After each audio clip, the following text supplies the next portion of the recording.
पैसा देने के लिए। क्या समय आपको उल्लू बना रहे हैं, आस्था के नाम पे आपके साथ खेल रहा है और आप खेल रहे हैं। अब मैं मुख्य बिंदु कुछ है उस पे ध्यान बटाना चाहेंगे। 2024 से 2025 तक का कंडिका आप लोगों के बीच में आ गया कार्यक्रम का।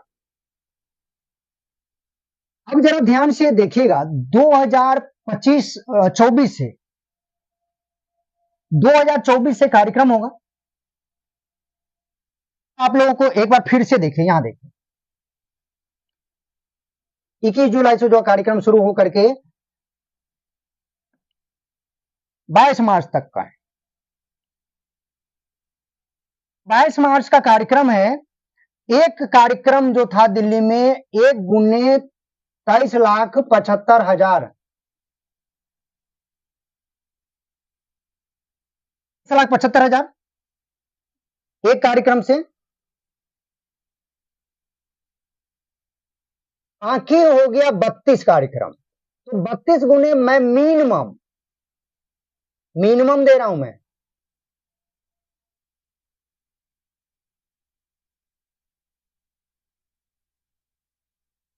मिनिमम 10 लाख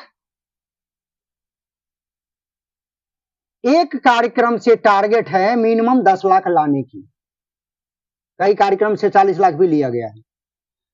तो एक कार्यक्रम मतलब दिल्ली के कार्यक्रम से हो गया 23,75,000। मैं बाकी जगह से मैंने उससे सीधा आधा से भी आधा कर दिया, 10 लाख एक कार्यक्रम से। ठीक है, तो इसको कितना हो गया, 32 को आप 10 लाख से गुणा कर दीजिए। टोटल होता है 32 से अगर आप गुणा करते हैं तो बराबर होता है यहां पे 3 करोड़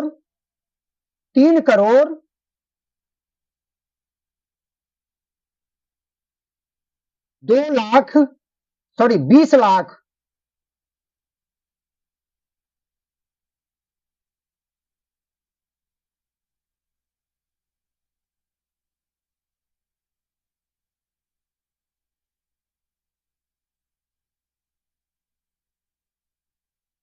टोटल हुआ 3 करोड़ 20 लाख रुपया। 3 करोड़ 20 लाख, इसमें प्लस कर दीजिए ये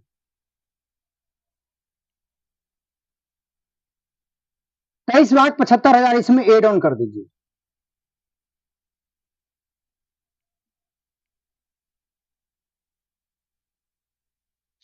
अब यहां पर मुझसे ज्यादा आप लोग तेज हैं, आप लोग इसको एड ऑन करिए। देखिए हो जाता है आपको, गूगल महोदय बता दीजिए कितना हो रहा है। 3 करोड़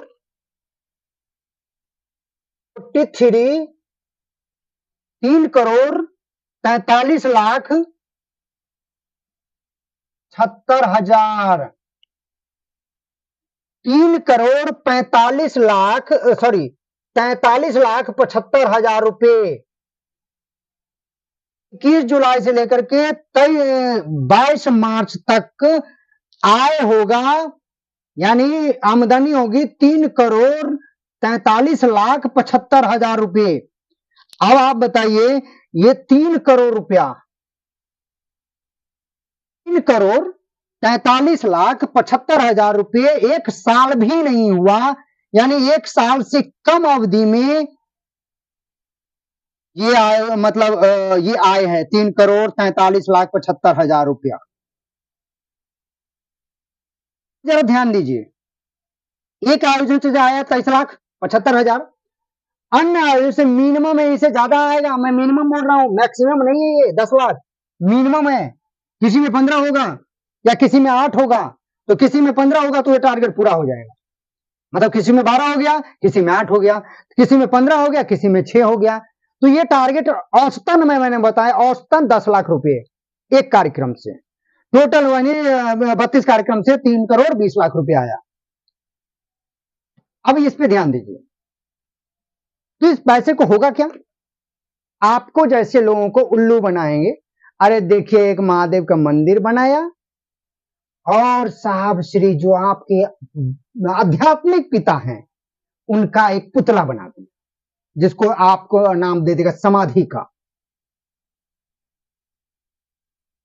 और इससे पहले, उससे पूर्व, आप गुरु भाई गुरुआने के पैसे द्वारा खरीदा हुआ जमीन भी इसी कारण से बेच दिए। हम मूर्ति बनाएंगे, वो जमीन बेच करके मूर्ति बनाएंगे और अपने बाबूजी का समाधि बनाएंगे। आपने पैसा तो है नहीं,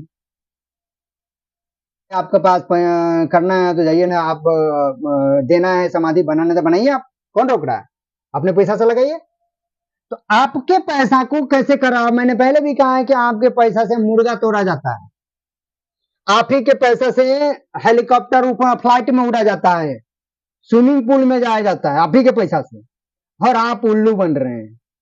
अरे आपके पैसे से राजा बन गए हैं और आप उल्लू बने हुए कैसे आदमी हैं? आपको थोड़ा भी ये भेजा में नहीं जा रहा है कि आप कब अपने आप को हाथ टाइट करेंगे। साहब हमेशा कहते थे चोर को चोरी करना कोई नहीं रोक पाए, सरकार भी नहीं रोक पाए, लेकिन आप अपने घर को ताला कब लगाएंगे? आपको आस्था के नाम पर खेल रहे हैं, आपको महादेव से जोड़ ही नहीं रहे हैं। बहुत होगा तो एक वाक्य सहते हैं, साहब के साथ बैठे थे तो मुर्गा मुर्गी बन गया, बकरा बकरी बन गया, अंडा से पता नहीं क्या आ गया। मतलब ऐसी ऐसी कहानी सुना देंगे, आप उसी कहानी में लोटपोट हो जाएंगे, कहेंगे हाँ हाँ सही बात है, साहब महादेव है, सही बात है, देखिए तो दर्द भरी कहानियां हैं। समझेंगे कि ये महादेव की शिष्टता नहीं है, शिव की शिष्टता का ये आगाज नहीं है। शिव श्री सैंद्रानंद ने कोई आप तरह की झूठी कहानी सुना करके आपको शिव नहीं बनाया, शिव की ओर नहीं ले गया। उन्होंने एक अच्छी चीज दिया है आप लोगों को, ये कब सीखेंगे? और कब शिव श्री सैंद्रानंद जी को कंधे के भार अपने कंधे लीजिएगा? कब लोगों को शिव शिष्य बनाइएगा? कब लोगों को शिव दीजिएगा? कब तक बांटिएगा ऐसे लोग? तो मैं ये वीडियो आप लोगों के बीच इसलिए रखा था कि आप लोग थोड़ा सा जगें, और हम लोग रुकने वाले नहीं हैं। कई राज्यों से संपर्क में हैं, कई राज्य के लोग भारत से बाहर, विदेश से कई लोग की है कि वहां पे भी महादेव की बात बैठाया जाए, महादेव को दिया जाए। कई राज्यों के लोग ऐसे आतंक से भयभीत है कि पैसा के नाम पर हमको सालाना बताता है, सालाना इतना दो, नहीं दोगे तो फलना हो जाएगा, चिलना हो जाएगा। ये राज्य के लोग ऐसा कह रहे हैं, हम लोगों से बातें होती है, हम लोगों के कई गुरु भाई गुरुवान बोलते हैं कि हमसे भी बोलने फलना राज्य के गुरु भाई, फलना जिला के गुरु भाई, उनसे भी इतना पैसा मांगा गया, उनसे भी इतना कहा गया इस कार्यक्रम को इतना पैसा देना होगा आपको, आप कैसे नहीं दीजिएगा, आपको कार्यालय को पैसा देना होगा। यानी जबरदस्ती, जैसे बाबूजी का पतोटी है, गजवाल है। और आप लोग किसी को भी पैसा देते हैं, आप अपने कार्यक्रम करते हैं तो उसकी पूरा ब्यौरा रखिए। आप, शिव श्री सैंद्रानंद ने हमेशा कहा है कि आप पारदर्शिता बरतिए और आम आवाम जो आप देता है उसको हिसाब दीजिए। तो आप जब हिसाब मांगेंगे तो एक ही बार कहेगा हम आपको काहे ला दें? अरे पैसा आप देते हैं तो देगा किसको? आप मांगते ही नहीं है, आपकी हिम्मतें नहीं है, पता नहीं आप खून दौड़ता है आपके रगों में कि क्या दौड़ता है पता नहीं। तो मैं लास्ट में आप सभी से, खासकर दिल्ली के लोगों से, आप या बाहर के जो अंतर्राष्ट्रीय जो लोग आएंगे उन लोगों से पूछें, ये सवाल है आप लोगों से कि आपसे पैसा कार्य वाले लोग नहीं मांगते हैं, आपके पैसा आपके बीच के लोग मांगते हैं। तो उस बीच के लोगों से सवाल करिए कि मैं पैसा आपको क्यों दूं? सवाल आप करिए, अब नहीं करेंगे तो मरने के बाद करिएगा। साहब ने कई बार कहा है कि शिव शिष्टता के नाम पर, शिव चर्चा के नाम पर जो पैसा उगाही करता है उसका विरोध तो होना चाहिए। और मैं तो मरूंगा, मेरे मरने के बाद जो भी शिव शिष्य होगा इसका विरोध करेगा। तो उनकी बात को क्यों झूठा साबित कर रहे हैं? उनकी बात को क्यों नहीं लागू कर रहे हैं? और उन्होंने इतना ही नहीं कि कार्यालय संस्था और पैसा खेलने वाले, ध्यान से सुनो कि अगर आप पैसा संस्था खेलिएगा कभी आगे नहीं बढ़ेगा, मेरा श्राप याद रखिएगा। तो शिव से साईनाथ जी का सुनिए ना, शिव से साईनाथ जी का श्राप आप याद है या नहीं है ना? तो सुन लीजिए, उनका श्राप लागू होगा। क्या पता कि आपके जो आने वाले पीढ़ी है वो भी उस पर भी कहीं ना लागू हो जाए, तो अपने साथ साथ पीढ़ी को भी बर्बाद करिएगा आप। बताइए, आप ही कहते हैं ना साहब महादेव के जैसे हैं, तो उन्हीं का श्राप है, और वही कहें कि मेरा श्राप याद रखना, तो आप क्या करिएगा? सुन रहे हैं कि नहीं सुन रहे हैं? सुन रहे हैं ना? अरे ना सुन रहे हैं तो फिर से सुन लीजिए। शिव श्री शैलेंद्रानंद का श्राप है कि जो पैसा उगाही करने वाला, संस्था संस्था खेलने वाला, श्राप याद रखना, कभी आगे नहीं बढ़े। आप भी उस कैटेगरी में आते हैं क्या? अगर आते हैं तो अपने पीढ़ी को, अपने खानदान को बचा लीजिए उस श्राप से, और पकड़िए शिव श्री शैलेंद्रानंद जी को पैर, यानी उनके बात को फोटो वाला पैर में चिपक के नहीं, उनके बातों को पकड़िए। वो जो कहा है, उन्होंने जो कहा है, उनकी बात को करिए, तभी कुछ मिलेगा, नहीं तो यरलव फोकत स्वाहा। आप सभी को मैं प्रणाम।